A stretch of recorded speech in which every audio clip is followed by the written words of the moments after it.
Hey there, welcome to Studio Nova. I'm one of the hosts. You may know me from my channel where we love exploring nature. Today we have a super special treat for you. We've teamed up with a toy company to bring you this original story all about insects. It's called Emerald the Little Green Bee, so let's dive right in. Once upon a time in a meadow bursting with colorful flowers lived a busy clan of bees. They zipped and zoomed through the air, collecting nectar and making honey.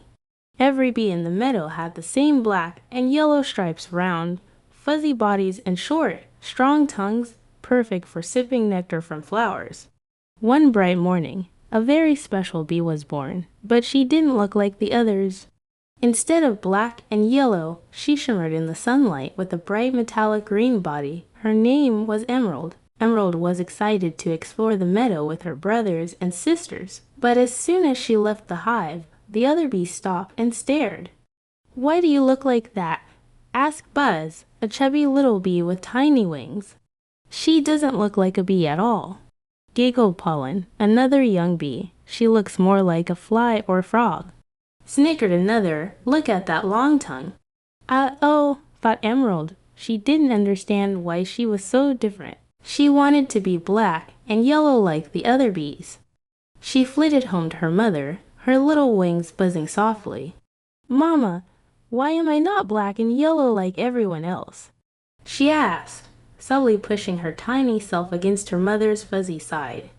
Her mother smiled and gently stroked Emerald's head. "Because you are special, my dear.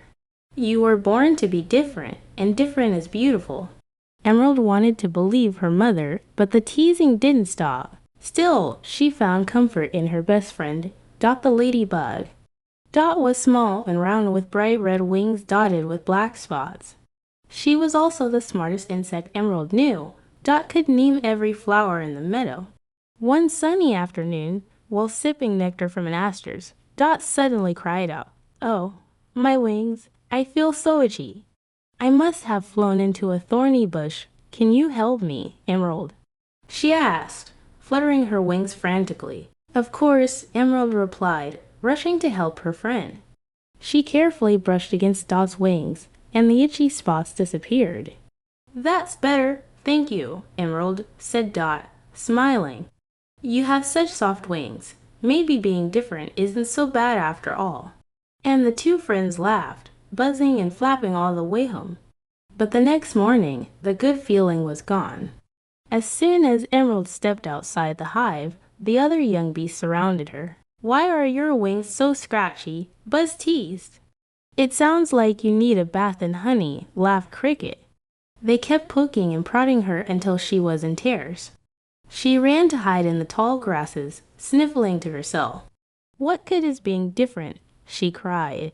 "I wish I could just disappear." Suddenly, she felt a gentle nudge on her shoulder. Looking up, she saw a butterfly with brilliant blue wings. "Hello, little one. Why are you crying?" he asked kindly. At first, Emerald couldn't speak. She was too choked with sobs. But finally she whispered, "I wish I could be like you, sir, so pretty and colorful." The butterfly smiled. "Being you is the best thing you can ever be. You just have to find the right spot to shine." "How do you mean?" she asked, looking up at him. "When I first hatched, I wanted to be like you," he said, dipping his wings. "I dreamed of soaring high above the meadow and seeing everything from far away. But butterflies aren't great at sipping nectar from flowers. My mouth isn't built for it. If I tried, all I would get is a little drop here and there. And I'd much rather drink sweet nectar than sip it." He dipped his wings again. "The point is, it's good to dream, but you shouldn't try to be someone else. You should be the best you can be, and that starts with believing in yourself." With new hope, Emerald thanked the butterfly and flew back to the hive. Maybe being different wasn't so bad after all. She thought maybe being different made her special. She decided she would show the other bees just how special. One day, the whole hive buzzed with worrying. "The queen is very ill," an old bee named Sage said. "But I have heard of a special nectar that can cure her. It comes from a rare flower that grows high in the trees." Hope flickered in the bees' hearts, but then Sage continued, The problem is the flower is impossible to reach. It blooms at the very top of a tall tree, and a fearsome bee-eater bird lives nearby. No ordinary bee can get to it, and even if one could, the flower is shaped like a deep bell. No bee's tongue is long enough to sip its nectar. The hive fell silent. It seemed hopeless. Then Emerald's eyes widened.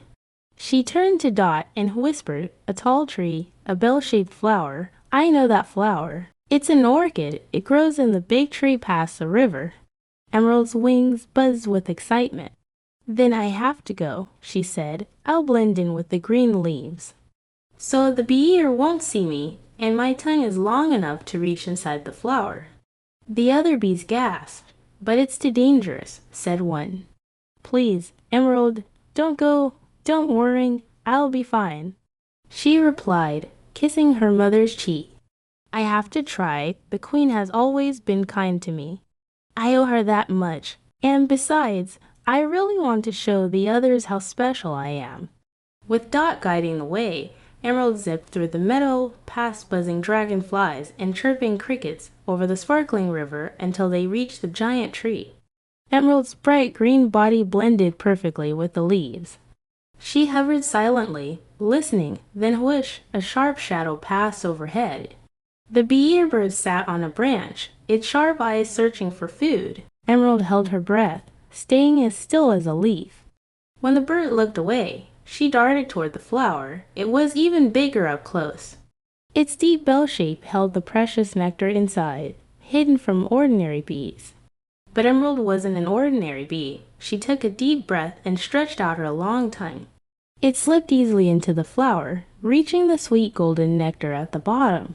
Carefully, she collected some and turned back. Just then, the bird swooped down and grabbed her by the leg. "Help! Help!" cried Emerald. But instead of eating her, the bird gently carried her to a patch of clover. There, buzzing angrily, the bees gathered around, demanding the nectar. But the bee-eater just shook her free and flew away. Emerald landed among the bees, trembling. She knew they were angry, but she had done it. She had brought them the nectar. As the bees sipped the sweet liquid, their anger faded away.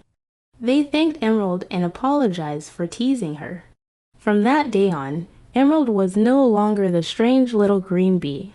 She was their hero, the bravest, most special bee in the whole wide meadow, and that's the end of our story today.